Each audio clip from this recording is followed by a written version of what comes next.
মুগের ডাল হয়ে গেছে, এবার লিভিয়ে দেবো গ্যাসটা। তো 1 চামচ ঘি দিয়ে দিলাম, ডালে একটু মিষ্টি দিয়ে দেবো, দিলে আমার ডালটা কমপ্লিট হয়ে যাবে। 1 চামচ মতো মিষ্টি, মুগের ডাল তো একটু মিষ্টি মিষ্টি খায়। আর জিরে, শুকনো লঙ্কা, তেজপাতা ফোড়ন দিয়েছি। আর এমনি মিষ্টি দিলেই মুগের ডাল ওই যে হেভি টেস্টি হয়, খুব সুন্দর টেস্ট।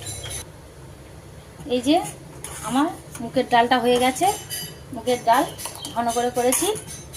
এখানে চিচিঙে আলু কুচো চিংড়ি দিয়ে চচ্চড়ি হয়ে গেছে, এখানে বেগুন ভাজা, আর এখানে বাটা মাছ ভাজা, আর এখানে হয়েছে শিউলি পাতার বড়া, লাল লাল করে ভেজে নিয়েছি।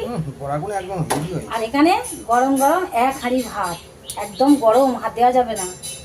তো আমার আজকের মেনু এই ছিল, বড়া ভাজা, বাটা মাছ ভাজা, বেগুন ভাজা, চিচিঙে চচ্চড়ি চিংড়ি দিয়ে, মুগের ডাল আর গরম গরম ভাত। আজকের দুপুরটা একদম জমে যাবে, ফাটাফাটি, পুরো জমে যাবে, পুরো ফাটাফাটি। আমার রান্নাটা কমপ্লিট, ব্যাস। তো বন্ধুরা, কে কোথা থেকে রান্নাটা দেখছেন কুক উইথ সুপ্রিয়া চ্যানেলে আমাকে কমেন্ট করে বলবেন।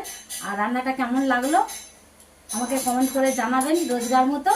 আর নতুন বন্ধু হলে চ্যানেলটিকে সাবস্ক্রাইব করবেন, করে পাশে থাকবেন। তো আমার আজকের মেনুটা এই যে রান্না ছিল। ঠিক আছে, টাটা।